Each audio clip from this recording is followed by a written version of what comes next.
Welcome, everyone. Good to have you. Today is Friday. At least I think it's Friday. You know, with these holidays and whatnot, sometimes we just forget what day of the week it is. But I woke up today and it was Friday. And every Friday, 3 o'clock Pacific time that I'm physically able to be here, I will be. Last couple of weeks, I was not physically able to be. So, for various reasons, holidays and such, took some time off. So, hope you're okay with that. If you're not familiar with what this is Career Happy Hour. Every Friday, 3 o'clock Pacific time, you and I get to get an opportunity to be together and to see what we've done maybe the last week or 2 weeks and what we could do next week to make our professional lives better, to be better at networking, to find hidden opportunities in the career market. Some of you I know are likely suffering from or have suffered a job loss recently, whether that be termination for cause or reduction in force or what have you. And you might be in a difficult place this holiday season. And that's why I do this. If you haven't heard my podcast, I would suggest you take a peek or a listen at the podcast. It's jobseekersradio.com. It's a co-hosted podcast with Scott Picard Jones. Highly recommended. So if you're in a spot where you need some support, a different approach, another way of doing things, and a way to commiserate, that podcast is a great opportunity for you to learn more. This session every Friday is also a great place to learn. This Career Happy Hour is a place for you to ask questions, a place for you to be heard maybe, or to know that you're not alone. And that's why I constantly make it accessible to you. I keep track of the, as best I can, of the questions that come in, even on the replay. If you have a question, put that in the comments, put it in the chat. I'll do my best to answer as I go along, knowing that indeed I may not catch every question, but I'll do my best for sure.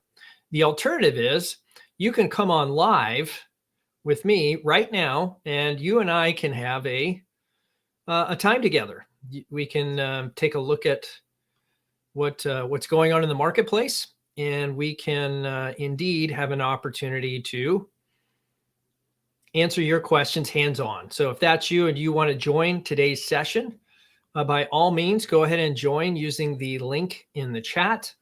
I will also, put that on the LinkedIn chat here because the Restream or the Melon doesn't do that. So LinkedIn, unfortunately, doesn't allow things like that to happen. So if you want to join me live right now for hands-on coaching, use that link. If I could spell coaching right, that would be awesome.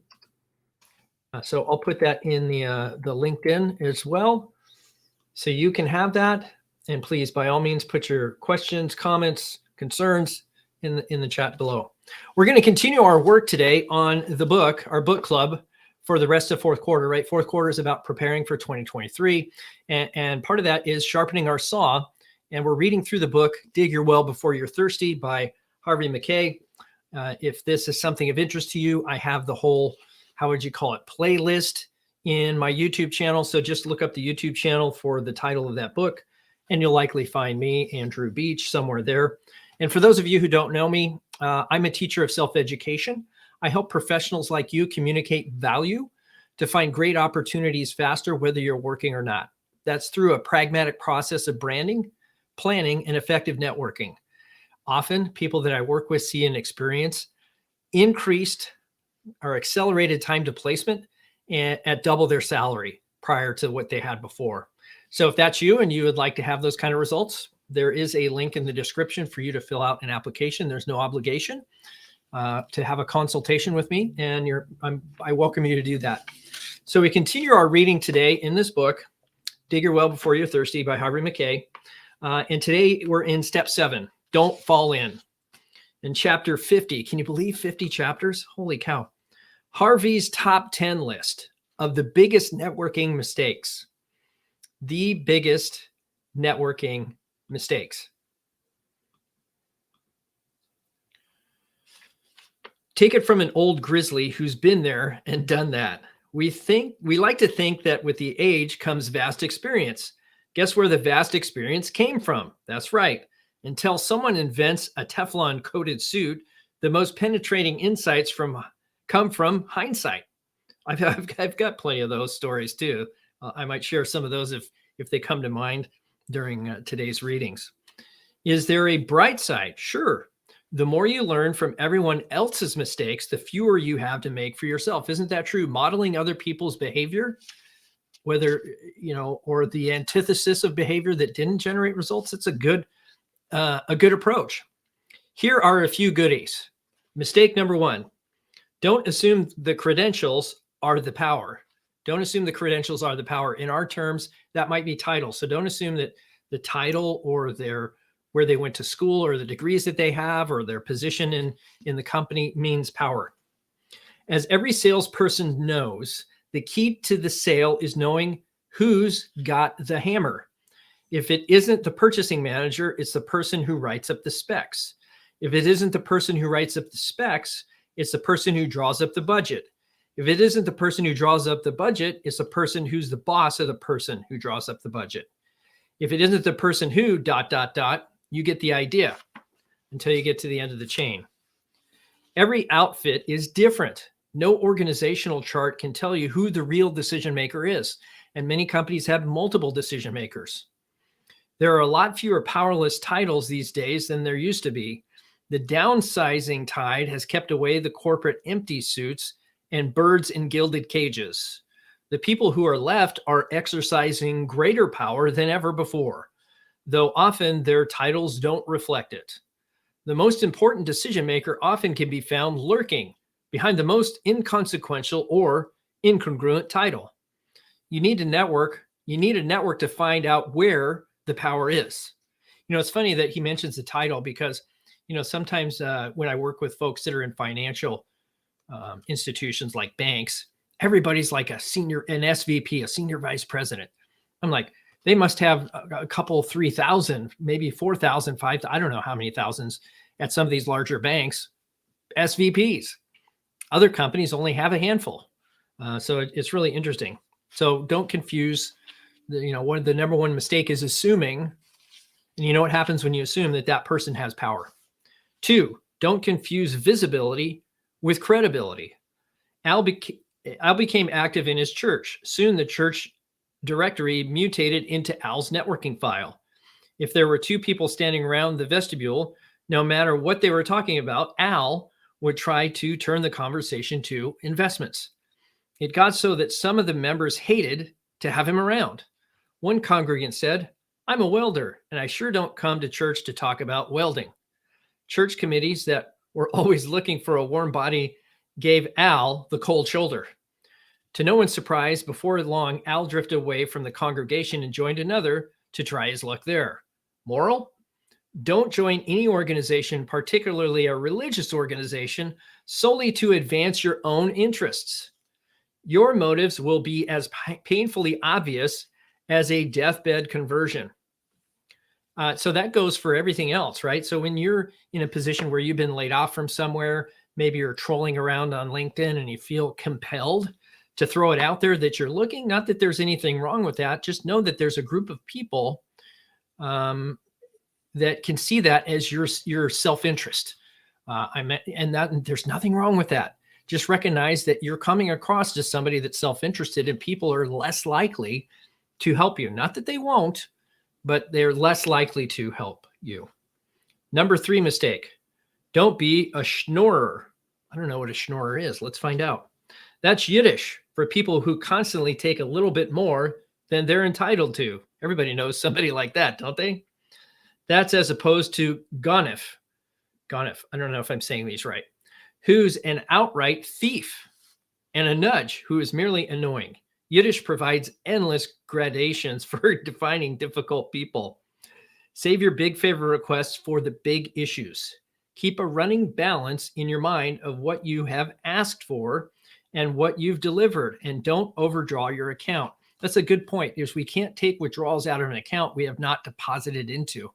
And we have to look at, I don't want to think of relationships as transactional, but certainly if all I do is ask for withdrawals and I haven't given anything to that person, the law of reciprocity can really never be activated. 4, mistake number 4, don't say no for the other guy. This is so true. This applies actually to in interviewing. Okay, you do need a big favor. Don't presume that someone within reach of your network would automatically say no. If they're able to do it and it's worth asking for, then don't be afraid. Ask. Am I contradicting what I wrote a moment ago? Hopefully, no. Use common sense. See, it comes back to that old adage, common sense. It's one thing to make a pest of yourself or to overreach. It's quite another to be afraid to reach out for help when you really need it. I suppose if I were asked whether it's better to err on the side of caution or incaution, I'd say if the stakes are high, I'd risk the begging factor and go for it. The worst they can say is still no, but at least you didn't say it for them. And so I think the interesting thing there is this concept of asking for help. Some of us don't like that word, asking for help. I need your help. Could you help me? Sometimes we just don't like that concept or that approach. We'll use a different word. Support. I need your support. I need your insights. I need your advice. I need your opinion. There's a lot of things you can ask for that don't include the word help. Find the word that works best for you. Mistake number 5, dance with the one that brung you. Learning to network is no more an option for life insurance salespeople than learning to march is an option for Army recruits. It's basic training. Life insurance salespeople are taught to network from the get-go and are expected to continue to network throughout their careers. Each company has its own terminology for describing and organizing its networks. At Steve's company, the list was segmented into such categories as centers of influence and recommenders. Steve was a successful life insurance agent. As a local salesperson, Steve was always asking his favorite recommender, Howie, for leads. In the early years, every time Howie recommended a prospect to Steve, he'd hear back immediately on how it went. If Steve closed a sale, he would send Howie a nice thank you note and take Howie and his wife to dinner or drop by Howie's office with a bottle, of something. As time went by, Steve tended to get lax with his role in the equation. And after a while, Howie quit referring. Howie is semi-retired now. His kids have all left home and he's a bit out of the loop. Steve may figure Howie won't be buying more insurance or have the contacts to provide insurance leads, and he's probably right. But insurance agents don't just sell insurance anymore. Howie told me he just bought a mutual fund. He didn't buy it from Steve. He bought it from the agent who sells insurance to his kids. When someone in your network comes through, don't be a stiff. Dinner, flowers, a box of candy, a bottle of Old Faithful, a card, or even a phone call is called for. Remember, these people didn't have to extend themselves for you, but they did. See, this is so key. When we talk about someone referring you to another person in a networking context when it comes to professionalism or job search, I want to close the loop on that. I want to make sure I demonstrate gratitude. I want to make sure, even if it's a little Starbucks card in a thank you note or something, or by email. I mean, all these things are electronic now. Couldn't you send them a $5 Starbucks thing to their phone on a text message or to their email or through LinkedIn or whatever? Of course you can. And here's the tip. Be sure to thank the person at the top. No one ever does because they think he or she hears all day long what a super job their company is doing. A heartfelt thank you will be music to their ears. Do it and you'll be remembered. Isn't that the key in networking? Isn't so much, getting to the right people. It's being remembered for something positive and good, that whole branding thing. Mistake number 6, don't mistake the company's network for your network. Corporations need networks to do their jobs efficiently, keep their customers, and save the company. A major reason for downsizing isn't just foreign competition. It's that management has discovered the value of networking. By concentrating on improving networks between employees, companies can eliminate bottlenecks, bring products to customers faster, pare expenses, and increase profits. Management has learned that the traditional hierarchical organization pyramid slows them down.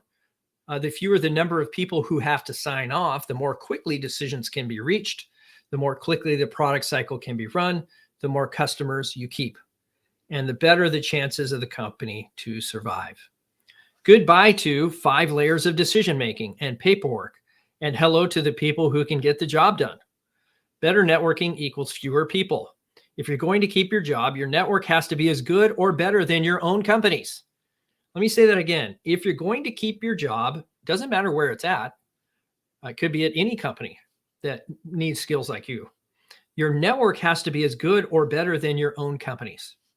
You need, first, support and sponsorship in other departments besides your own, so that you're able to jump to another department if yours is downsized or jettisoned.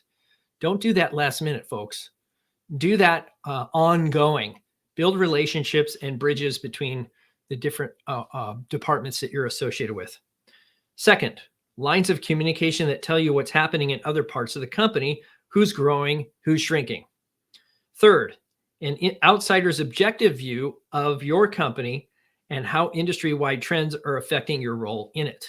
So it's always good to see it from, say, a supplier's perspective or a customer perspective. Seeing those outsider objective views is really important.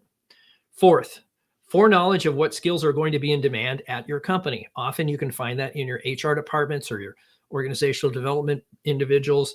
Not many people are actually, not many organizations are cataloging the skills that are required for them to be successful in the future. And when they do, and they find out they don't have it, that's a stark reality. So you'll want to be at the front end of that curve. Fifth, a backup strategy in case you are let go. In other words, a career network outside the company. Outside the company. And so some of us think, well, I don't have time for that. Well, when you're out of work, you will. So if you want to be proactive about it, you might dedicate some of that time, doesn't have to be a lot of time, to this activity called networking, informal social contact. Think your company is going to provide you with this stuff? No way. There's just you and your own network. So you're only as good as the quality of your network is what it is. And nobody's going to lay out that groundwork for you. Having a goal or an objective or something you're trying to accomplish, this is super, super helpful in driving you to network around the things you're most interested in. Mistake number 7. Don't be slow to answer the call. There's a call on your answering machine, your voicemail, a text message, an email, whatever you want to call it. You know that it's a request for help and that it's going to take some time and trouble on your part to respond satisfactorily. Do you stall? Do you ignore it? Don't. Even if you never expect to have your effort repaid, remember that your network will be as fast broadcasting your failures as it is in broadcasting your successes. Maybe no good deed goes unpunished, but no bad one goes unreported. That's a good point. So in lieu of you communicating with them, they're going to make up a story or tell other people about you anyway. Might as well have that broadcast be positive. Mistake number 8. It probably isn't just your network that's aging, it's you. Phone not ringing quite as much as it used to, or people aren't reaching out to you as much on LinkedIn for job opportunities as it used to, or fill in the blank with something that's not happening at the level it used to be. Maybe that's because not as many people are using the phone. Good point. They're using email, faxes, and the internet, and text messages, and social media, and so on. If you're an old FUD like me, you probably have an old FUD network. Well, old FUDs retire or get sick or become obsolete a lot more than non-FUDs do. As a result, unless you make a genuine effort to modernize your skills and knowledge, your network is shrinking. Your network is shrinking. Your network value is being limited by your underdeveloped skills and knowledge. A little earlier, I wrote about Howie, and how he started doing business with another insurance agent because of Steve, his old agent, hadn't bothered to stay in touch and even failed to extend a few elementary courtesies to his old client. Well, even if Steve had been casting bouquets at Howie's feet, Howie still might have dumped him. Why? Because Steve had gone stale. Mutual funds? Why bother? Steve made a good living selling insurance. He knew it backward and forward. He didn't need new ideas or new products. Most of his clients were happy with what he had to offer. But times change. Howie had money to invest. He wanted to see it grow. He knew there were tremendous investment opportunities among companies that were developing new products or were taking advantage of the technological revolution. He needed someone in his network who could help him find those investments.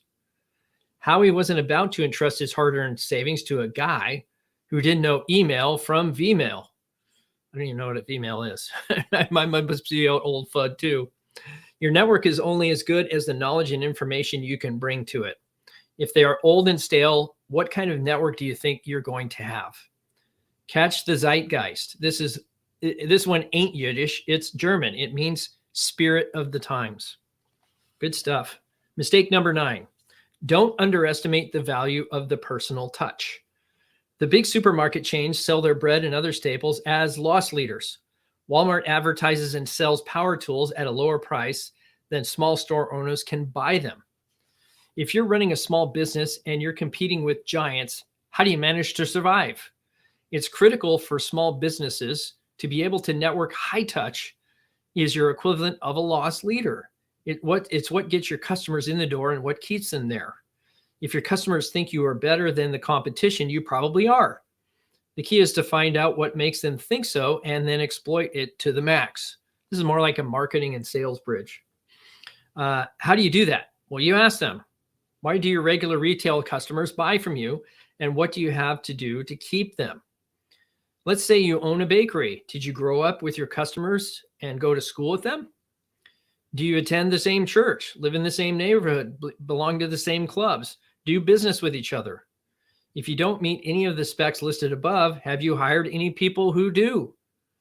Have you hired their kids to work at your shop? Do you sponsor a team, contribute your goods for fundraisers, advertise in the community and school papers? If you run a small business, there are countless ways of becoming better known. Do you have a signature product or service that can be promoted? Fresher goods, a few seats where customers can enjoy coffee with their rolls, a free tray of samples on the counter, a cinnamon roll twice the size of any other. Do you get all the gettable wholesale business in the area? How many restaurants or company cafeterias are there that you can make part of your network? How many of them would you get if you designed a delivery schedule to fit their needs?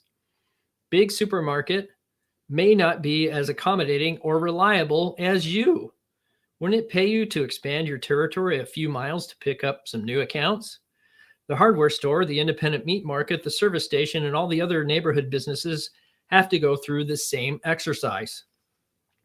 Small businesses that survive and prosper know how to network with their customers and prospects by emphasizing a level of personal service and attention that the big businesses can't. Now, what do we take from that as professionals looking to advance ourselves or our brand or what have you? Well, it's the same thing. Just think of yourself as the small retail business. Do you have a message? Do you have a set of clients? Do you have a marketplace? What is the value you bring to that marketplace? And this is where having a marketing plan for yourself and your career is a good idea. Call it a career map or a dream job description or whatever you want to call it. As long as you have a plan, that's what we're looking for here. And by having a plan, you can then identify customers and you can offer them something that a resume cannot. And that's yourself and your skill sets. The 3-dimensional you, not the 1-dimensional you, I guess, or 2-dimensional you on a resume. There's another benefit to that approach. If you know who your customers are, then you'll also know when some of them stop coming by with the same regularity. Mail a card. Tell them you've missed them. Offer them a free loaf of your new raisin bread just for stopping in and saying hello.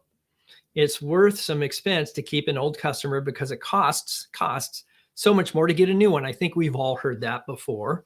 So how does that relate to us as professionals trying to find opportunity? It's not that we're looking to buy somebody off. Sometimes you might be able to do a stretch assignment or a project or a pro bono deal, right? Just to demonstrate your skill to somebody that's maybe outside of your organization. Or if you're inside the organization, you'd say, hey, do me a stretch assignment or a gig assignment of some kind. Or I'd be happy to shadow you or offer something from your expertise that they don't have. Mistake number 10. If you don't know, ask. Even if you don't know, ask. Many small business owners do not want to show their naivete and are afraid to ask questions. Yet the big guys are constantly trying to stay abreast of customer concerns. With focus groups and sophisticated monitoring techniques, To compete, draft a questionnaire and put it where customers can pick it up. This method is inexpensive and could provide you with valuable feedback. And if you want to quadruple your response rate, throw in a PS that every week there will be a drawing for 2 football, basketball, baseball tickets, or whatever for them to win. A final thought: suppliers are also a great source of information. You are their customer, so they have a vested interest in your success. You'd be surprised at the wealth of information they have if you just tap it.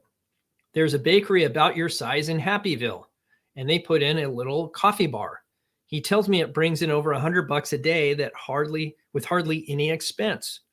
The hardware store over in Sunnydale started specializing in underground watering systems and added a new skate sharpening machine, and they're really going gangbusters with it. A small business can develop a network of epic proportions. The small business person can be more creative than a national chain and can tailor-make promotions to their target audience. Mackey's Maxim. That means it's the end of the chapter, so that's kind of a cue for us. End of the chapter. Mackey's Maxim. The wise person isn't the one who makes the fewest mistakes. It's the one who learns the most from them. Chapter 51. Norman Ornstein's networking story. What not to do to win friends and influence people. Introduction. The Columbia Journalism Review has called Norman Ornstein the nation's hottest pundit. The National Journal refers to him as an icon of the press. Norman is a resident scholar of the American Enterprise Institute for Public Policy Research. He serves as an election analyst for CBS News, and for 15 years was a contributor and consultant to the MacNeil-Lehrer NewsHour. His latest book is Lessons and Legacies: Farewell Addresses from the Senate.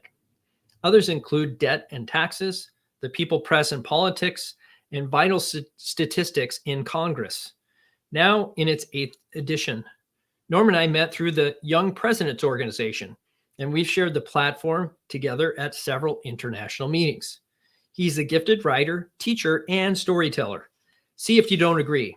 Here are 2 great networking stories about avoiding mistakes.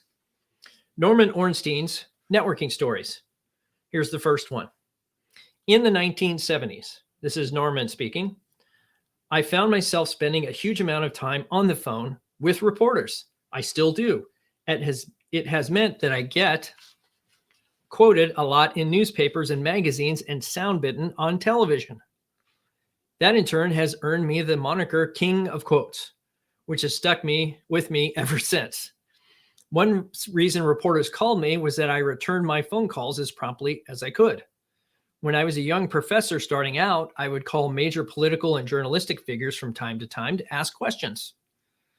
Some would return my calls, some would wait until a second call or a third from me to call back, and some would never call back. That hurt. Sure, I was a no-name pisher, I don't know what that means, but I'll have to look it up in my dictionary. Let's see. But it was common courtesy to call someone back. And I determined that I would not be that way if I ever reached a stature where people would be calling me. But I also came to realize why it was difficult sometimes to return all of one's calls. Sometimes I would have deadlines. Sometimes I would have a huge stack of messages. It was tempting to prioritize the calls, not by when they came in, but by stature. Return the calls from the New York Times and the Washington Post, not the ones from the Omaha World Herald or the Fresno Bee. There was a surface practical reason to do so. Getting my name in the Post or the Times would mean that powerful people would see me quoted and would add to my respect level, while nobody I knew or cared or know would read the Omaha or Fresno papers. Remembering my own years as a pisher, I tried not to operate that way. And after a while, I saw graphic reasons why I was doing good and doing well at the same time. It turned out that there were people I knew and cared about who do read the Omaha, Fresno, and the hundreds of equivalent papers out there. The politicians who live in these cities or represent them in their states. And it turns out that they care far more about what is written about them in their local papers, even the tiny circulation weeklies, than in what the Times, Post, or Wall Street Journal have to say. If I was quoted saying something about George Mitchell's actions as Senate Majority Leader in the Washington Post, I rarely heard anything about it. But my comment or observation I made that was in the Portland, Maine paper got an immediate response from Mitchell, positive or negative. The same has been true for literally dozens of other major political figures, from Kansas to California, from Michigan to Montana. What started out as something done for good manners turned out to be something of considerable benefit. And I learned that talking to and being respectful to people who seem to have little apparent stature can have big payoffs.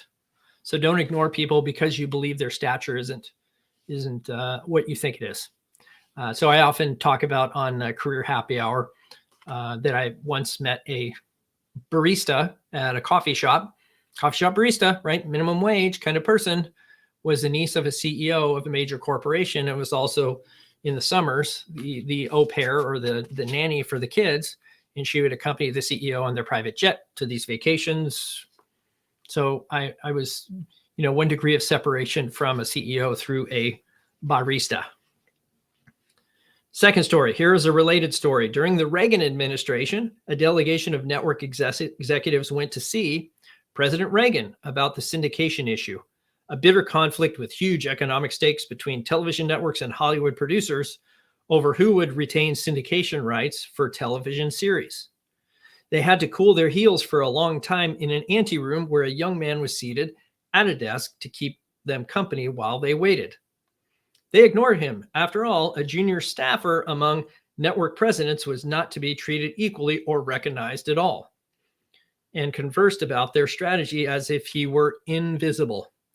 The young man turned out to be Craig Fuller, a young but powerful White House staffer who had as much role in decisions like the syndication one as anyone in the White House.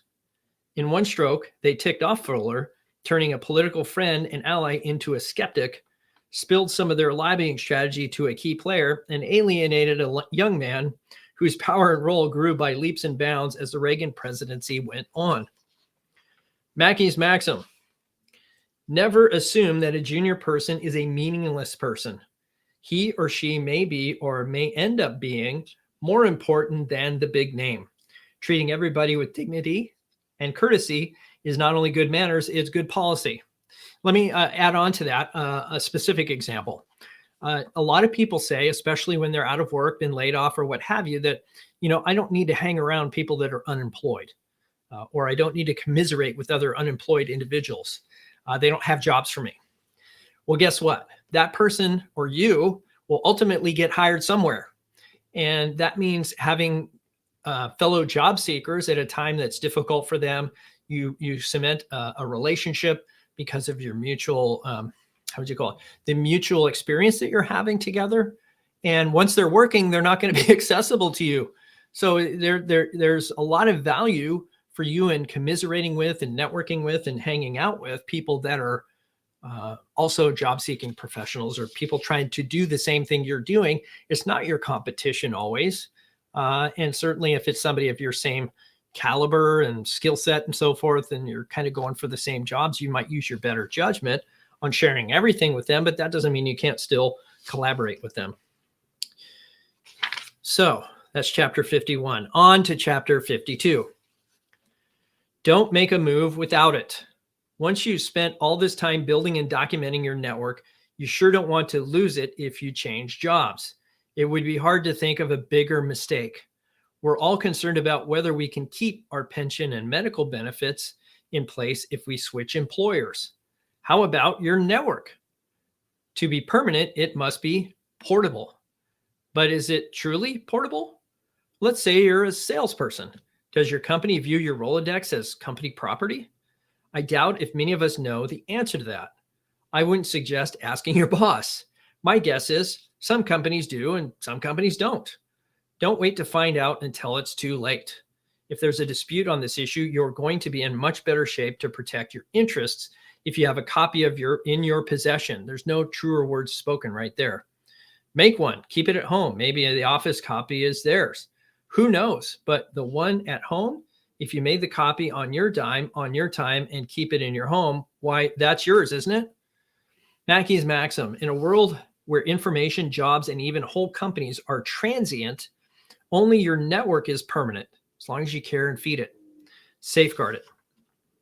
So, I mean, funny story there. When I was laid off back in the day, we kept all of our contacts and all our information on the computer or in Salesforce, or at that time, I think it was Siebel. And so as a salesperson, I had to put all my customer data in there, the phone numbers and all that was kept in those computers. And when I was laid off, all that access was taken away. So I had to rebuild. And fortunately, at that time, LinkedIn was coming into the fore, and I got onto LinkedIn and started seeing all these people that I used to collaborate with joining LinkedIn as well. And so I would certainly highly recommend you be on LinkedIn or social channels where you can access the people that you've perhaps met or become friends with or worked with or worked for, that sort of thing. Stay in touch with those folks. Keep a, if it has to be an Excel spreadsheet, fine, put it in an Excel spreadsheet. Anyhow, as long as it's on, like he says, as long as it's on your time and your dime, then it's yours. So I now put most everything in the mobile device. So I don't know about you, but you can always replicate that contact information on your mobile device in some capacity. Chapter 54. Let's see. No, I was on chapter 53, wasn't I? Yeah, chapter 53. My apologies. Spin to win. Other people's opinions of you have an enormous impact on your life. What's the buzz on you? Good? Bad? Everyone needs a cheering section. And let's face it, everyone needs a means to combat the negative stuff. An important new player has emerged on the political scene in recent years, the spin doctor. The spin doctor's role is to develop, advocate, and broadcast a positive response to every situation that affects their tiger. The good ones are at their best when their boss looks the worst. Bill Clinton's spin doctor's finest hour was her skill in dealing with the bimbo eruptions that kept popping up during Clinton's first presidential campaign. Bob Dole's spin doctor managed to sell the line that his less than impressive response to Clinton's State of the Union address was a targeted appeal to a narrow constituency of delegates in the main caucuses who craved red meat right-wing rhetoric. Any of it true? Members of the press are often too lazy or too busy to investigate the charges and too cynical to believe the answers. They just print them both and leave it for us, the public, to reach our own conclusions. This is networking at its most primal level, fighting fire with fire, your enemy's network versus your own network. If this all sounds too silly and melodramatic, think for a moment. Have situations arisen in your life when you've been hurt by ugly rumors? Have you simply stood by and let it take you down? You don't have to be helpless when this happens. Get your own spin doctors to get your word out, or you risk looking desperate. It's not true. It's old news. The source has an ulterior motive. The situation has been exaggerated and misunderstood. Here are the facts. These are phrases you can use. If it's an attack, that's likely to do lasting damage. Don't keep taking hits without fighting back. Counterattack through your own network. Drawing on these resources is a lot more effective than staying mum and trying to wait it out. It shows that you have allies willing to stand up for you. It gives your loyal friends the opportunity to defend you. It will teach your enemies that you will take no unanswered blows. Start spinning. Mackey's maxim: your network is the best, most emphatic, and most credible reflection of your success and your talents. That is so true. So that you have to look at this network as evidence of your success. And so if you have a good network, then that in many cases is directly related to your success. Chapter 54, Network Alert. Now let's look at spin from a more positive perspective. When your name is in play for a major promotion, a new job, a big business deal, you should prepare your network to go proactive. Judges are awesome at this. Learned, solemn, powerful, black robes, sitting on a dais, sworn to be fair and impartial. And there go the judicial candidates scrambling around, calling in favors from their networks to write letters and pass resolutions on their behalf. Candidates for judge flood governors and senators and presidents with recommendations from peers and polls. Why? Because it works. If it doesn't bother judicial candidates to use their networks to lobby for them, why aren't you doing it? Who's supporting you? Just you? Who does that say? What does that say about your leadership talents, your organizing ability, your standing with your peers, your friends? The strength of your network could very well be a key ingredient in whether or not you get what you're after. Alert the active portion of your former bosses, colleagues, instructors, bankers, neighbors, yes, neighbors, that you may need them. Are they on board for you? Don't take them for granted. When was the last time you touched bases with the people listed as references on your resume? You don't want to find out that the members of your cheering section, A, aren't your ardent supporters anymore, or B, can no longer be found at the address or phone number you've listed, or C, are no longer living. Guess we won't be talking with Rollo's old college dean. He expired 5 years ago. Maybe Rollo knew that and didn't want us to contact him. And if Rollo didn't know it and still has him listed, what does that say about Rollo? It's the name of a person, Rollo. Stay in touch. Turn your network proactive. Birds do it. Bees do it. Even judicial nominees do it. Mackey's maxim. Rest in peace, Rolodex in pursuit. Let your network lead the charge. Chapter 55, Network Intelligence. Another distinction we all need to make is between information and gossip. If you're on the receiving end, you may have to wade through a lot of the latter to get much of the former. But that's the price you pay. It takes a ton of dirt to yield an ounce of gold. It's when you're on the delivery end that you can have real problems. Once you develop a reputation as a gossip, you'll never shake it. And whatever useful and truthful information you have will be mightily discounted. It's like your virginity. Once you lose it, you can never get it back. Mackey's borrowed maxim. Two great talkers will not travel far together. George Borrow. Networking poster child, chapter 56. A network can pin you up, but it can also pin you down. One person who is living testimony of the power of networking is Bob Packwood. Hey, there you go. Former Oregon senator, I believe. But his pinup shots look more like a wanted poster. It wasn't until women began networking with each other that they began to realize that Packwood was a serial sexual abuser who had been at it for years. Packwood's case was one of many that came to light when women began to caucus with their networks to exchange information and confirm their experiences regarding the creeps who were doing this stuff. The increase in the number of reported harassment cases is not necessarily the result of more harassment. It's a result of more networking. Mackey's maxim, just because you're not networking doesn't mean nobody's talking about you. Chapter 57, all networks are not created equal. Too many people fail to distinguish between social acquaintances and their true influential network. I know I have. I remember waltzing into a buyer's office, certain I had a gimme, and being told, just because I knew you when we were kids does not mean I'm going to do business with you now. Substitute played golf, drank beer, or hung around together for when we were kids. And there isn't a salesperson alive who hasn't been blown off in the same fashion. Yeah, I had that realization when I was selling real estate that, these people that I knew and trusted and grew it up with, I presumed, I was presumptuous that they would actually do business with me as a real estate agent. That was a big mistake. Yesterday's network is not today's network. Your social network is not your business network. Your money network is not your experience network. Don't assume that one network automatically flows into another. Sure, you want to make the stretch. Any good sales rep would love to convert every relative he can trace back to Adam into a customer and tries to. But it isn't an automatic. You have to lay the groundwork, the same as in any other business situation, and not presume that anyone owes you the honor of doing business with you. In this country, doing business is a privilege, not a blood debt. although a social or a family relation certainly can ease the way.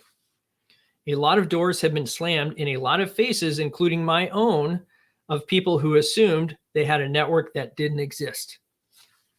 Mackey's maxim: don't fish for trout in a gold mine or pan for gold in a trout stream. Good point. Chapter 58. Ask and you shall receive. Maybe. Let's say you're in the fundraising business. You make an appointment to see a prospective giver and you ask for $5,000. The cold hard fact is he only has a capacity to give you $500. You have embarrassed him by asking for too much. The $500 he is willing to give would now make him feel like a piker. The result, you get nothing. Had you done your homework, checked with your network, you could have scored a nice contribution. Cost of the lesson, $500 and one live prospect. Mackey's maxim: when you're asking for what you want, take into account what the other person can give. Overplay your hand and you're likely to come up empty-handed. Wow. So that concludes step 8. But that's a good one. So this is one that happens actually a lot when you go in and you see, let's say you're looking for work, you've been laid off, you see an opportunity at a company, you reach out to somebody and you ask them to put their name next to yours for an application that you're making. You may be asking for too much. Right? When I reach out to somebody in my network and ask for a job, that's a big ask. That's like asking, for a lot of people, that's like asking for a firstborn. Right? Now, if I was to ask them again for help, if you're not okay with that, perspective, advice, opinion, maybe to give you some feedback, there's a lot of things that people can give you. So don't overshoot the target by asking for too much. So I think that's good for this time round. We'll pick up step 8. Boy, we're almost done with this thing. Look at that. We only got a little bit left.